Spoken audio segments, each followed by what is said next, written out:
If you're a photographer and you're not getting found on Google, you might as well be invisible.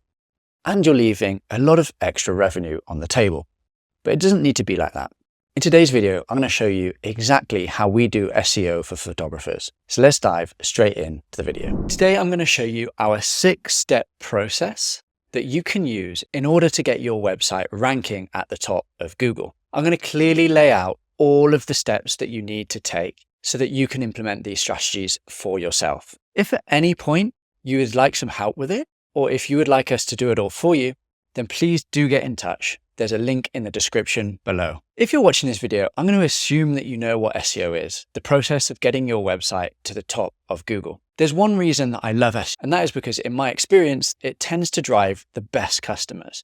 If you think about it, the customer that is searching for your service or product is going to be the best type of customer because they're going to stick around longer, they're going to convert better on your website, and because they've already decided that they need your service. So without further ado, let's dive into this 6-step process. Step number 1 of any good SEO strategy is keyword research. This is the process of understanding what do people actually search on Google in order to find your type of business. Doing solid keyword research will help us position our website for the right terms. After all, there's no point in building a website and having a strategy around a keyword that nobody searches. I mean, what is the point? The easiest way to do keyword research is using a tool called Ahrefs. They have lots of data around what people are searching in Google. The way to go about it that I recommend is go to the Keywords Explorer, type in the term for your industry, and then click search. Then once that's loaded, head over to matching terms. This will then give you a really large list of all of the keywords that contain your service or product. Go down here and select all of the keywords that match your service. Eventually, you'll have a big list of lots of keywords that are very relevant to you. So you want to put those in a spreadsheet, with one column being the keyword and another column being the search volume. And that will give you a good idea of all the different keyword options that you have that you can optimize your website. Now, save that and we'll come back to that a bit later in one of the other sections of the video. Step number 2 is competitor research. Wouldn't you love to know all of the numbers behind your competitors? Well, with SEO, you can actually do that. You see, there are certain tools that we can use, such as Ahrefs, that show us all of the SEO metrics that our competitors have, such as how much traffic they're getting, their backlinks, all of their strategy. So we can really use that to our advantage and it will help inform our own strategy. The way that we can do our competitor research is we can go back to Ahrefs or another similar tool and we can type in the URL of our competitor. I'm just going to pick a random business here just to demonstrate. So we go to Site Explorer, we type in the URL, and then that will give us all of the metrics of this business. So here we are, we can see all of the different metrics. Now, a lot of this might be confusing for you, but I'm going to run through it one by one. So first of all, we can look at the traffic that we're getting. So this business is getting about 30,000 organic visitors per month to their website. So if this was a top competitor of yours in the niche and, maybe they're number 1 for a lot of the terms that you're going after, then you'll know the type of opportunity that you have by implementing SEO. You can even work backwards to try and work out, okay, how much revenue are they getting from this SEO? So if they've got 30,000 traffic, you could assume a conversion rate, depending on the type of business, maybe somewhere between 2 to 15%. And then you can work backwards on how many of those leads convert and the average order value based on everything that you know from your business and your website. Now, what we want to look at next is we want to go to the organic keywords. Here we can see all of the keywords that they are ranking for, and we can use that to our advantage. So we can add any keywords that we've missed in step 1, our keyword research, and add those additional keywords into that document. Once we've done that, I'd recommend going to top pages. And for now, what I'd like you to do is just note down how many pages they have and also take a quick look at all the different types of pages that they have. Do they have service landing pages? Do they have blog pages? And just get a rough idea of what exactly they have on their website. This will give us an idea of how many pages that we might need to create on our site as well. And note this down, you'll understand how many backlinks that you'll need to be building. So for example, this business, they have about 453 backlinks. Now, I know that seems like a lot, but not all of those backlinks will actually be good. And in the backlink section of this video, I'll go into exactly how we can audit that and understand how many backlinks we need to build to our website. But for now, we just want to understand how many referring domains do they have going to their website. Finally, the last thing that you want to do if you're running a local business is type in your main keyword and then go down and look at this section. This is what we call the map pack or the local search results. And you can see here that there are 3 businesses here, and they all have different reviews, a review score, and a number of reviews. We want to note that down because that's going to inform the targets that we have for the amount of reviews that we need to get. So once we have all of that information, note it down in your spreadsheet and repeat that for all of your main businesses that you have in your niche. Now that you've done your keyword research and your competitor research, you're ready to start working on your website. That's step 3, on-page SEO. Now, please don't get scared if the on-site side of things sounds a bit technical. I'm going to break it down and make it as easy as possible for you. Alternatively, if you're already working with a web development agency or freelancer, you can use what I'm saying and give the instructions over to them. We want to go back and visit our keyword research. Now, for our key services or areas or products, we all want to create dedicated landing pages for these keywords. Now, what a dedicated landing page looks like is usually something fairly similar to your homepage, but all of the content and the keywords on that page are really focused around that core keyword to do with your service. So what do you want to do? Well, the best practices are that you should put your main keyword on these pages, and they should go in these locations. The first is it should be in the main title of your page. The second is it should be in the main heading of the page. Third, it should be within the first 100 words of the content on your page. It should also be in the URL. And then finally, you want to include it roughly 1 to 2 times every 200 words that you keep writing. However, there is a caveat there. You don't want to just force your keyword into the writing. You want to make it sound natural and only include it where it makes sense. Now, a lot of this can actually be simplified by using what we call correlation tools. So correlation tools look at the results for your keyword that are on page 1. They'll do a lot of calculating and magic in the background, and then they'll tell you exactly how many times that you should include your keyword, where you should include it, all of the other similar keywords that you should include within your writing. And then it gives you a score that you can use to evaluate your writing. So some of these tools are Surf for SEO, and I like to use it just to make this process really easy. Finally, the last thing I'd like you to do on your on-page is include an FAQ section. So you can get FAQs by, number 1, thinking about what are the common things that your customers ask you when they inquire about this service. And then number 2, if you go to Google, search in your main keyword, then scroll down to the people always ask section.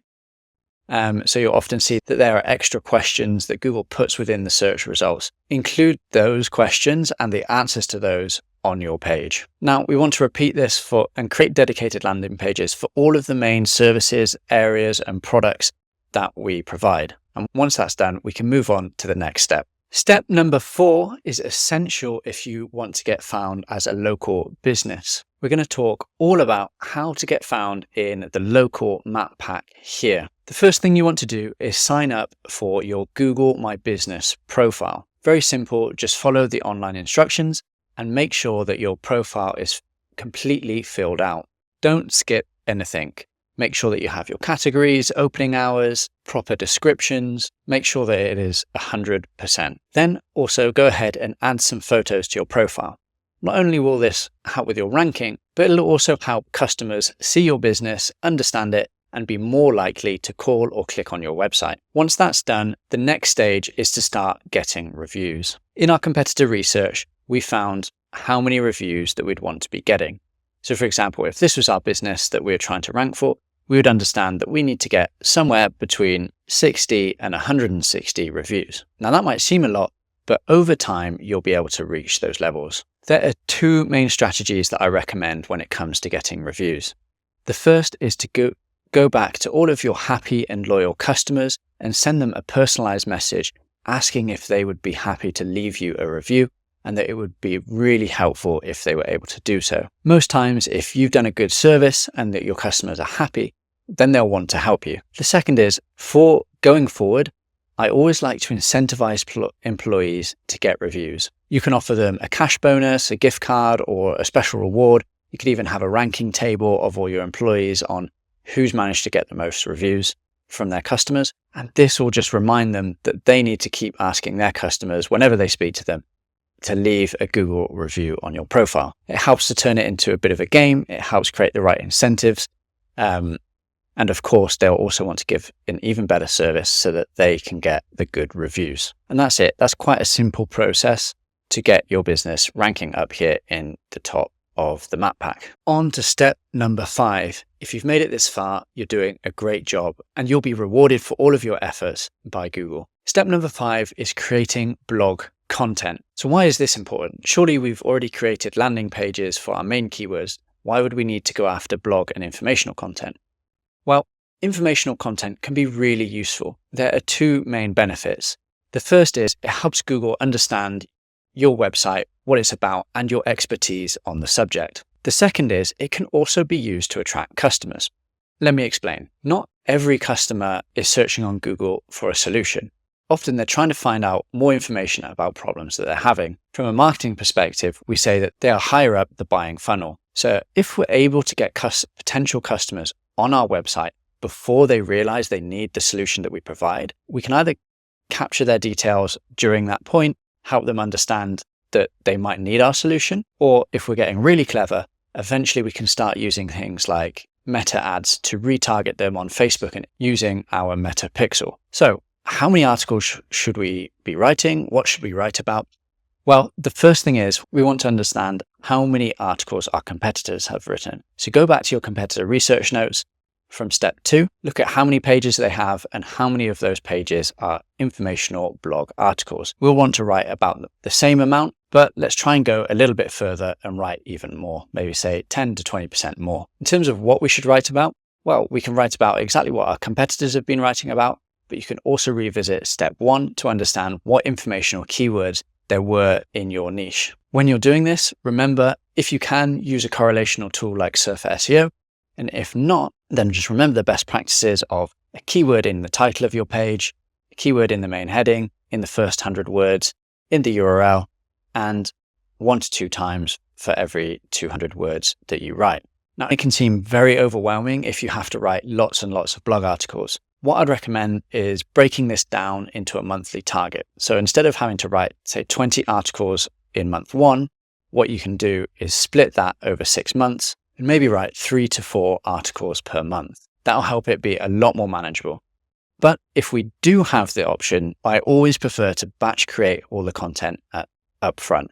That's because the sooner we get that on the website, the sooner that Google is going to discover those articles and going to start sending us traffic. Another option might be to work with a freelance writer or a content creation agency. Now, we've done a lot of foundational work here, but step number 6 is what is really going to drive the increase in rankings for our website. These are backlinks, and you can think about them as the fuel to our fire. Backlinks are links coming from other websites to our websites, and there are many different types, and I'm going to explain exactly how many you need to build, what type, and how to do it. Now, there are many types of backlink, but I've tried to simplify it with something that I came up with called the link building pyramid. So you can see here my post on LinkedIn. If you look at the bottom, that is our starting point. That is something called foundational links. These are the type of links that any normal business should expect to have.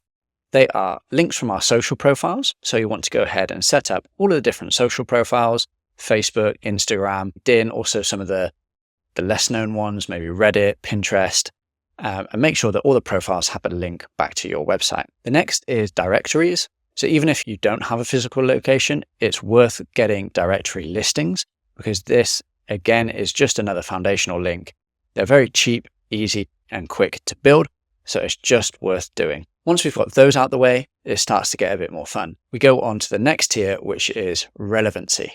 Here we build relevancy by getting posts on other people's websites that include a link back to ours. These are called guest posts. And in most cases, we'll have to pay the website owner to post that on their website with a link back to us. You can expect to pay anywhere between $100 and $400 per post on the quality of the link and the website that it's linking from. The good thing about this is that we can usually control the topic that we have. So we'll want to make sure that the topic of the post is really, really relevant to what we're providing as a business. The second strategy that we can use here is something called link insertions. This is where we go to an existing post on somebody's website and we try and get a link within that post. Again, we usually have to pay for them to insert that link. Finally, in the top tier, this is what I call the authority tier. And this is where things truly do get really exciting. These types of links are the best links from major media websites, and we achieve this by doing PR activities. These are digital PR and journalist requests. Journalist requests are when a journalist posts something, say for example on X, where they're looking for a source or some sort of insight to add to one of their stories. If we respond to those and we add valuable insights that they can use, then they will quote us in the story, and oftentimes they'll include a link back to our website. This is a really great way to build some top quality links. But the thing about journalist requests are there are only a certain amount of them available. So if we're really looking to grow our link profile and scale up our link building efforts, then digital PR is really the strategy that we want to be following. Digital PR is where we're sending out interesting insights, data, or advice to journalists that they can use as the basis of an article. Now, the reason that this works is because journalists have very high targets in terms of what they need to write. Maybe they've got to write like 8 articles per day. So if we can send them something that is interesting and useful that they can turn into an article, well, they're going to be grateful for that.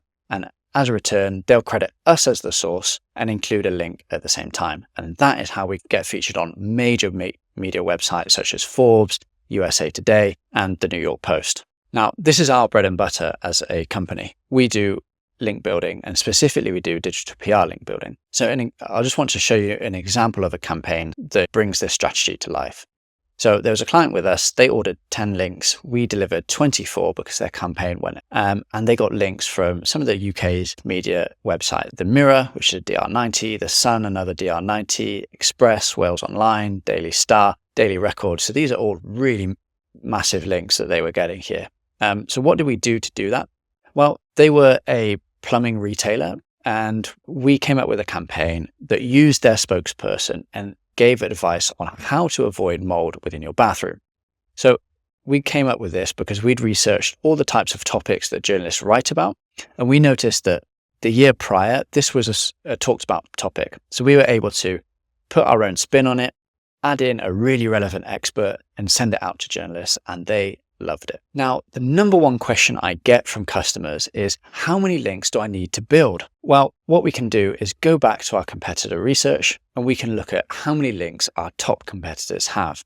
We'll want to use that as a benchmark for us to achieve and then beat. So if we go back to the example website we looked at earlier, we can see they have 40 links, which might seem like a lot of links, but it's actually quite achievable. Once we break it down, we can see what types of links they have. I would go ahead and estimate that there are a lot of links in here that are just not that relevant. You can see that there are all sorts of random websites that have just scraped the web and they've just got a link back from this very spammy website. So we can usually imagine that anywhere between 25 and 30% of those links are not so great. So let's say that they've got 300 links that we need to get. Well, a lot of those will be foundational links, such as social media profiles and links from directories. So say that makes up another 100, then the rest will likely be, then we can eliminate anything that's under DR30, because really those types of websites, they don't drive a lot of power. So you can see that brings that down to 170 links. So again, if we take out all the spammy ones from that, maybe there's about 100 links that we might need to build for this website. We can go ahead and do an analysis to see, okay, what sort of DR ranges do they have? How many links do we need to build with each DR range? And then work back from there. How many guest posts and link insertions we might need to get, and how many links from the press we might need to get. So if that does seem a bit confusing, any potential client that we take on, we do a free audit. So just get in touch with our team and we are more than happy to do an audit, come up with a link building plan for free, no obligation. You don't have to use us. You understand the types of links that you need to build, how many you need to build, and if you were to follow a link building plan with us, how much that would actually cost. So there you have it, all 6 steps of the SEO process. It's worth noting that SEO can be a long-term process. Don't expect to see results in the first few days. If you think about it, it's going to take a while to do all of that work that we've just gone through, to create the pages, build the backlinks, and then once we've created it, we actually need to wait for Google to crawl and discover all of that content and backlinks. And then after that, there's still going to be a delay for the rankings to take effect. So it's going to take several months of hard work and then several months of waiting to start seeing our results. But the wait, I promise you, is worth it, because if you can be consistent with your effort, you'll end up getting consistent results and consistent leads and sales coming through your website. One final parting bit of advice would be to come up with a plan of action. You don't have to do it all in week 1. You can break it down into much more manageable chunks. For example, each month, how many articles are you going to write? How many links are you going to build? How many reviews are you going to try and get on your Google My Business profile? Doing that will make it easier for you to hit your SEO goals, and it will make the workload much more manageable. So there you have it, everything you need. If at any point you want some experts to handle it for you, just get in touch with me and my team, and we're more than happy to do it. Just click the link in the description. Thanks for listening.